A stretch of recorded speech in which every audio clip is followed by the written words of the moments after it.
I was learning from her is that she created this flower, and this flower can grow into this tree, and this tree has to produce fruit so it could help other trees live. And that was my mom. She said, if you're going to be something, produce fruit to drop seeds so other people can eat and other people can grow. So that was my mother's mantra. And she lived that way with all her civil rights things that she done and just all the things she did or always has done for so many people and even us as kids. And I know that's what inspires me even to this day. And so with your mom, I know she inspires you. So yeah, it's amazing. I love it. Yeah, especially in India. I mean, I know a lot of people are doing a lot of work, but the society I come from, this kind of age is treated as, oh, you're 73, as if your life has finished, or you're 70.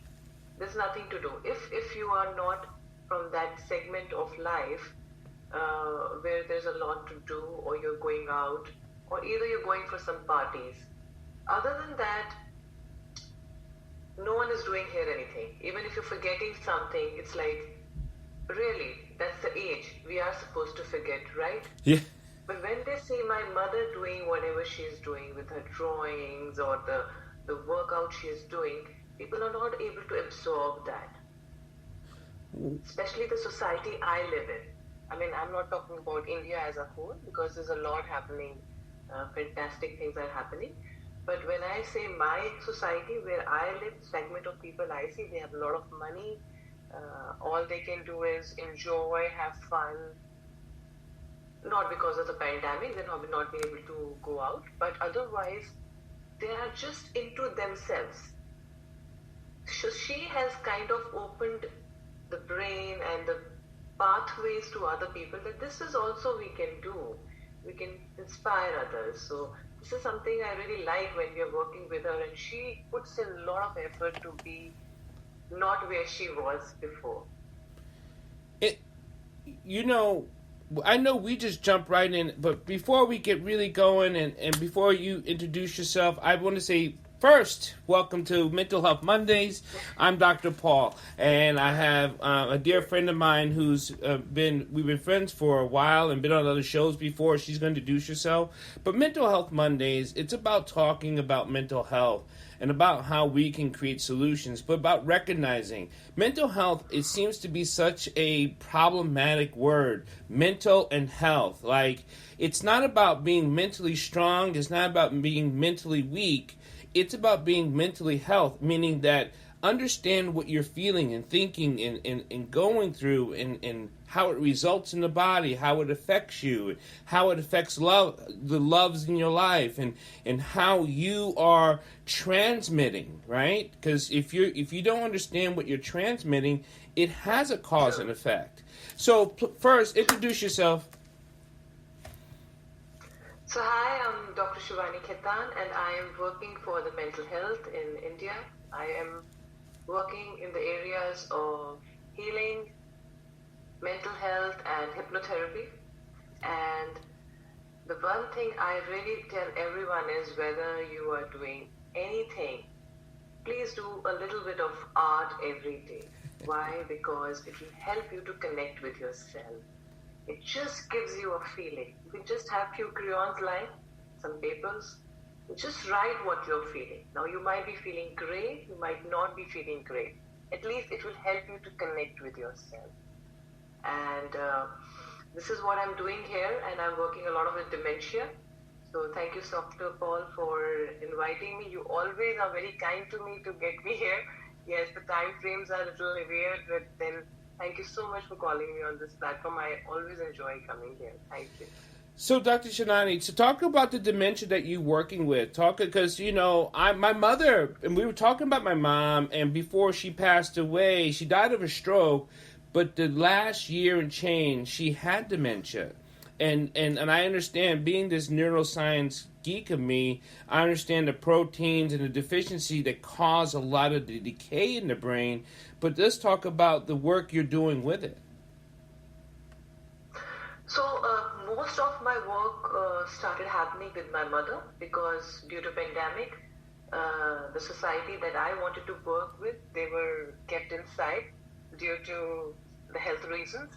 So what we are working on is, first we are working on the dimensions of protein that you have said. We have touched the food level of her. We released the carbohydrates from her life, Okay.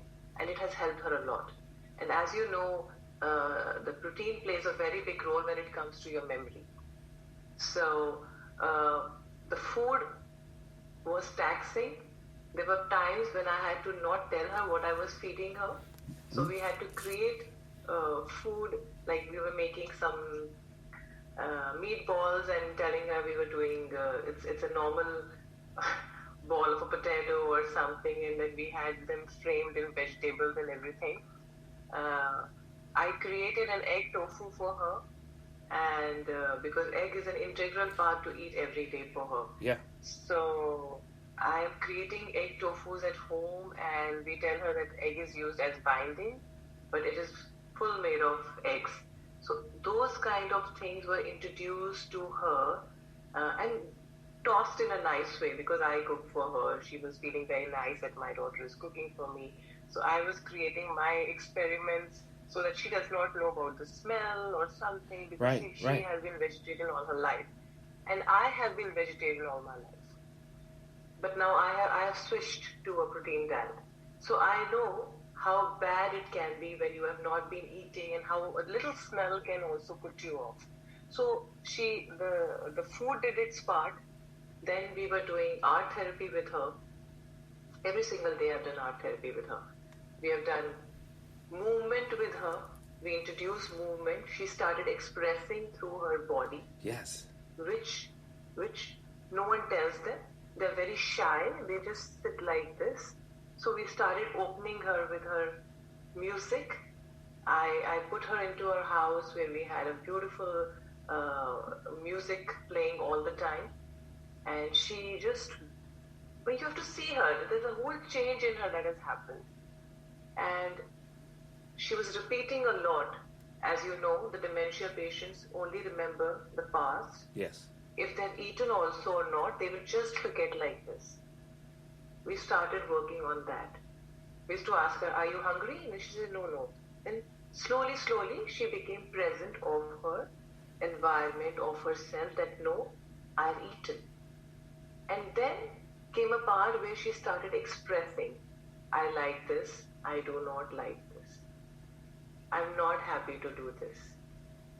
Something which I've never seen her. As an Indian woman, coming from a middle class family, women have always taken it. They've never given back saying, I do not like this. Like when we started from here, how are you feeling?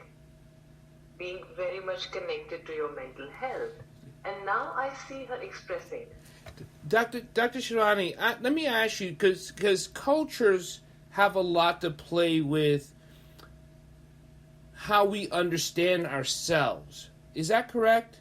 And when we move out of cultural identity and we find what you call our true selves, it's completely different, and that's very difficult for people to move through that.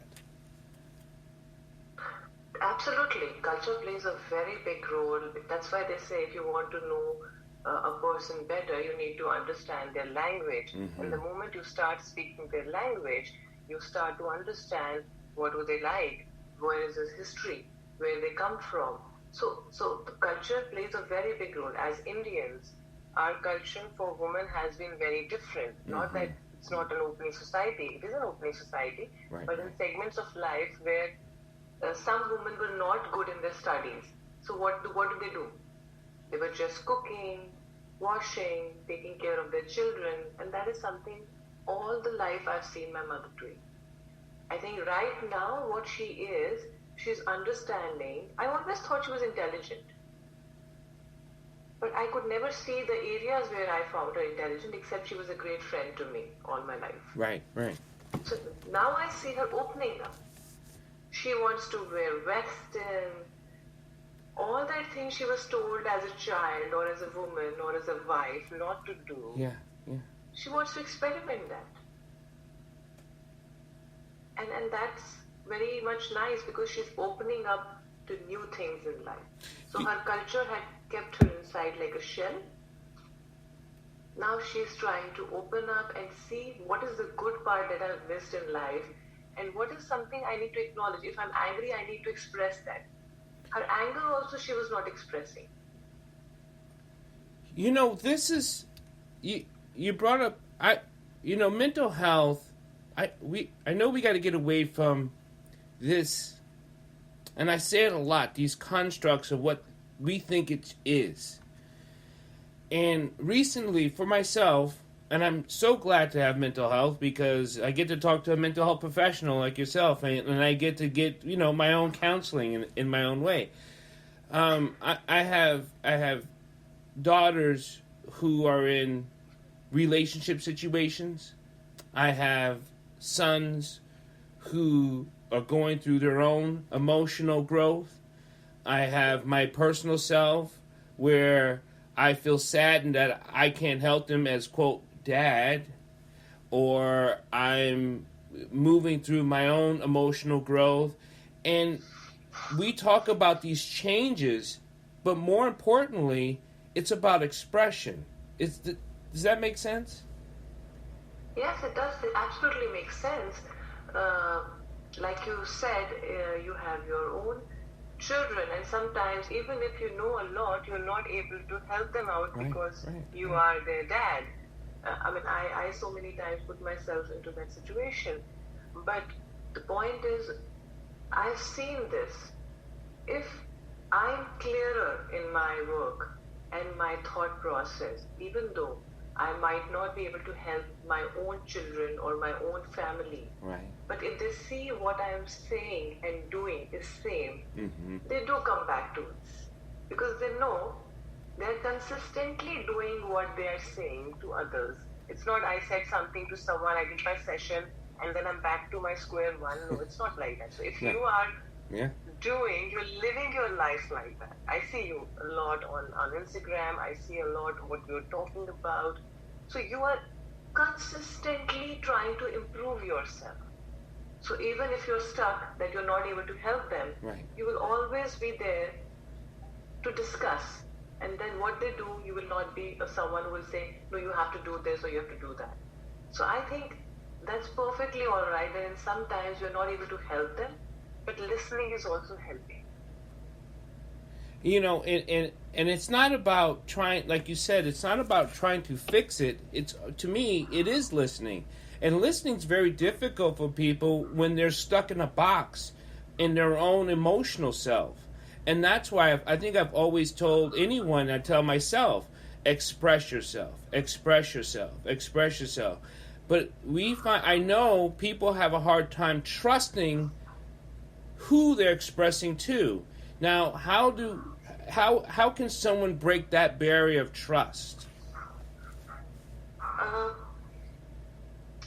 the first thing I always feel is the surrounding of people. What are they doing? Before I go and tell people how am I feeling, I need to see the kind of surrounding of people I am with. Are they helping me with the growth? Are they encouraging me with my new things that I can adapt in my life? Or are they telling me not to do and stick back to those things that I've been doing for years or they have been doing for years? So that's very important, who is around me. Because if I'm telling someone, oh, I have a great idea, and I tell a person who's very, very orthodox about life and things, he's going to tell me, why do you want to do that? That's not a great idea. And even if your idea had a potential, it's going to go down the drain. Because see, it's just like a quick thing that comes to you. And I always tell people, write down, because I also do that. Sometimes you just forget it. So it's very essential what kind of a person the person is living a life I go and tell them about. Mm. Now, I remember as a child, sorry. No, go ahead, go ahead. My mother was someone who was a great listener. Now, if I go back, she was someone who was not putting in a lot of message to me, but she was a great listener because she was very much involved in her life, bringing me up. My father was a little tough person I remember him. He was not very someone who wanted us to go out or parties or something like that. So, I've been brought up in a very strict and small environment where somewhere he thought my daughter is very good looking, she cannot go out, she cannot handle people, so she has to stay home. She goes to school and come back. So she was a great listener to me. She never said, you cannot do this. She always said, find a way. So I think that find a way always stayed with me. If you want to do this, find a way. So it's very important who we are speaking to, and are they giving us the right advice, and are they really interested in hearing also? Sometimes you just start talking. The person might not be. It's the same way. It's about feeling people. Are they listening with their heart, or are they listening with their mind? You know what I mean? And you're right. Some people just want to listen to give you an answer, but they have no compassion to hear you. Absolutely, yes, I agree. So, when it comes to, we were talking right before we got on air, and if anyone has any questions for us on Mental Health Mondays, this is about answering your questions too. It's not just about us talking, but I hope you learn something from this. We talk about things will change. With this today's the Monday before the United States have their holiday of Thanksgiving. And people are struggling with not being able to be home to the families they have to stay away from because of the pandemic and things like this. So they're struggling with things. Our suicides are up. Our overdoses are up. Our drinking is up. There's a lot of things that are just up, and people are being more violent here. But you were telling that there's a time where things will just change. Yes, absolutely. Because if you remember when this pandemic started, people were very scared. We were trying to get whatever hands we could have it on, whether it was breads, grains, rice, whatever you were, because there was a chaos happening. Because we were thinking only about ourselves. And down the time we could see, okay, especially in India, we have people working for us, especially for households, which is not there in the United States. Much of that I don't see there. And we were paying them also, even when they were not coming for a month or 2 months or 3 months, we were paying them. And then came a time when we feel everything is fine now. Somehow this wave of everything is fine now during Diwali celebrations, like for you it's Thanksgiving. Right. We just had a festival, Diwali. Yes. Festival of Lights. Yes, Festival of Lights, great. So people have just come out. They're not wearing their masks, they're not doing the healthy things they're supposed to do, and the scare has gone away because people are thinking, oh, the vaccine is coming, everything is going to be all right. Why do I need to do this? So, coming back to your question, whenever any society will start thinking on me and separatism, this is going to happen. But eventually, when people start to look for each other or the neighbor, how are you doing? Smiling at someone, going for a walk on a park, I do not see people wishing each other, Especially before, we never had masks, but we had masks inside. And now the mask has come outside. Yes. And the smile, before at least we could see the smile. Now there's no even eye contact with people. Because we are just trying to go our way and come back home, and no interaction is there. So I feel whenever a society will go through a separatism or a Me Too situation, that society anyway has to go through some changes which will erupt into a situation where a compassion or empathy has to come back. Otherwise, there is no future. And I feel sometimes this pause button that has happened on earth because of coronavirus is making people understand who they are living with next door. What is the other person saying? Why is he not feeling nice? Why can't I pick up my phone and talk to them? It's like a pause. It has told us, where are you going? What are you doing? If you have money, you have so much of money, and you're just doing whatever you feel like. Your wedding is happening like that. You have no idea why you're spending money also. Right. So the change will come. I think the change is coming. People are feeling. You've been working so much on mental health, trying to tell people, have compassion. Because without compassion, nothing is going to work. No. No relationship is going to work.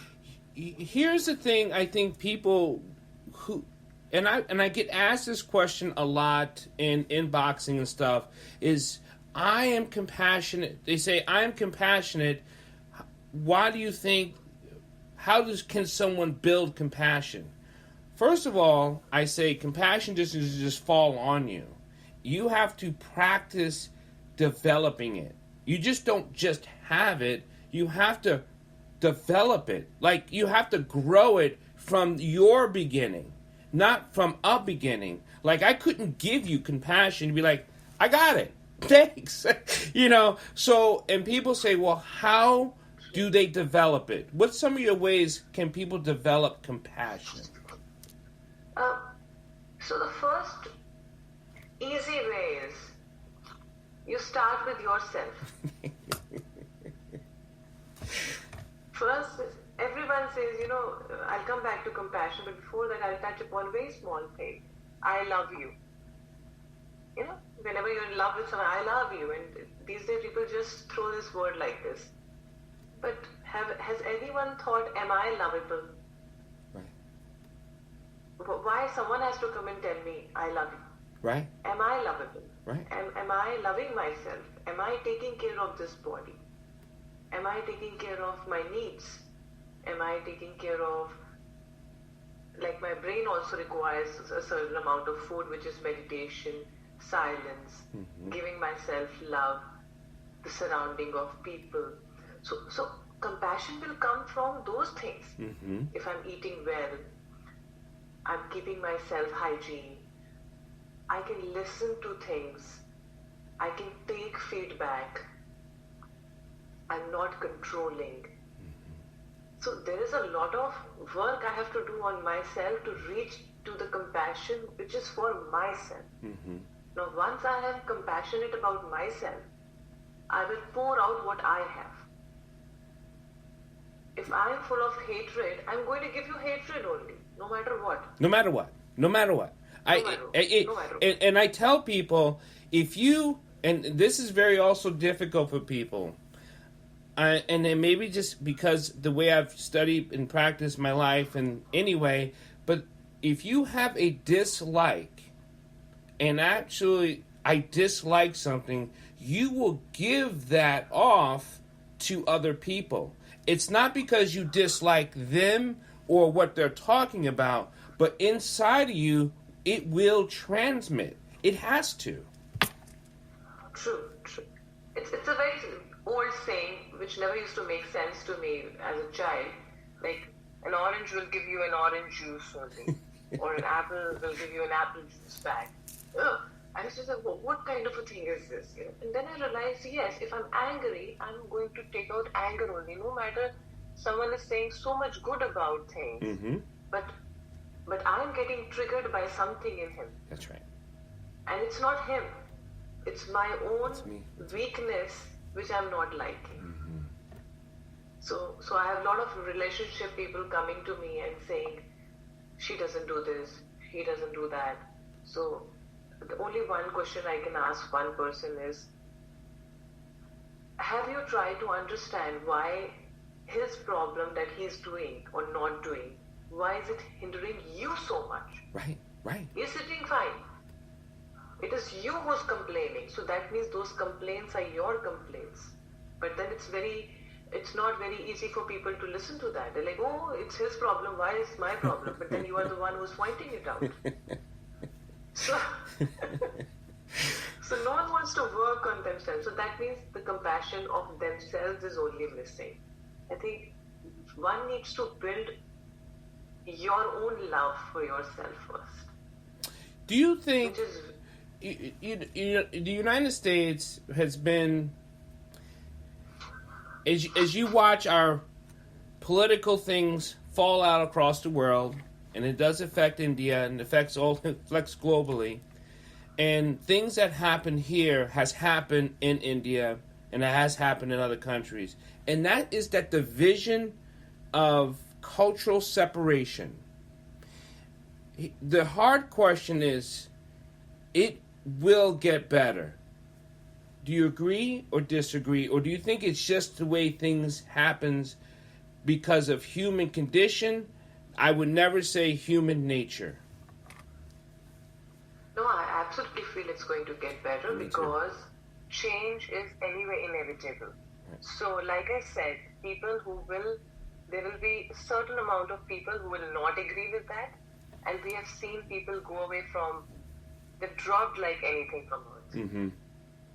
And the people who are accepting the change, you will see them growing like anything. And then there's some people who are just not able to understand what is happening. So right now, the revolution is all about into these three segments. People who cannot cope up with the change, they're dropping away. Right. People who are trying to understand what is happening, they're going for the growth. The change is taking them to where they're supposed to be taking. And the segment that you're talking about, which are not able to understand, which can be a huge amount of people also, that's also either going to change or they're going to drop out of our earth. Because that's the vibration and the frequency that we are living with. Yeah, yeah. So no matter what happens, I always feel change will take place. We have no choice. It has to happen. But it will happen at the time when it is destined to happen. It cannot happen before. It cannot happen after that. We just have to know what we want. That's it. You know, how your mother is doing better. She is doing better. I told you off air before we came on. She is just an inspiration to me because I know how my mother was to me. And I just see her working on her change. And that to me is so paramount when it comes to people. You definitely have to work on your change. And here's the other key factor: asking for help. We are not built on this planet, on this earth, to do something alone. And we're not supposed to know everything. So just asking for help. And we're there. The daughters are there. The fathers are there. The friends are there. Your partners are there. People are there. You just have to ask for help. Absolutely. And there's no shyness in asking for help. I believe the more you give, the more you get in return. So we can be a giver than being a receiver. My mother, I think, because she's adapting that change, that is why everyone is loving her. Everyone is happy to see that at this age also we can start reliving our lives. So I think there's a hope that we see with her. There's nothing amazing about her. What is amazing is I see that she gives us hope. She gives me hope that I can put in more efforts and we can see a change. So it's about finding your way every day, I guess. Before we take off, I just want to thank everyone who likes to tune in to Mental Health Mondays. And I do Mental Health Mondays every Monday because that's what I call it. But more importantly, this is about asking questions. This is about letting you know that the mini shows I do on Bridges is about giving information, understanding, and action. And today was about understanding what you can do to develop your compassion. And about that change is coming. You cannot stop change. And what we're talking about also, more importantly, is that you can do the work, and there's no shame in asking for help. Before we take off here, Dr. Shishani, would you want to give us a word of advice in how people can reach you and even ask you questions, please? Yes, thank you so much, Dr. Paul, for calling me here, first of all. I remember when the lockdown started, we started with that, and I've known you through Bridges also. You've been very kind. My only advice to everyone is take care of yourself first, and then everything will fall into places. So first, understand where are you coming from and why are you feeling a certain thing. And you can reach to me on Instagram. We are by the name of Dr. Shivani Ketan 376. On Facebook, you can find us, Dr. Shivani Ketan 376. Or you can email us, blessings@drshivaniKetan.com. My dear friend, I know we stay in touch across the globe, and we're connected through that vibration of love and compassion, and we work on it. So give your mother a hug and a kiss from me, and tell her that I keep up with her workouts and don't let her stop. And I will talk to you sooner than later. And of course, we will keep us up. And let's stay healthy, let's stay safe, and let's stay blessed, please. And happy Thanksgiving to you, and have a great time with your family. Thank you so much. Thank you. Okay.